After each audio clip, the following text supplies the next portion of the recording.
Hi everyone, today we'll talk about how to fix or how to solve WeChat keeps lagging. To know how to fix or how to solve WeChat keeps lagging, you should just go to settings. Here in this page, we click apps, default apps, app settings.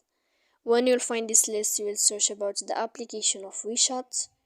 When you'll find this list of app info, you will enter to first stop and you will click OK.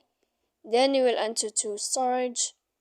After that, we click clear cache, and in the end you can turn off your phone.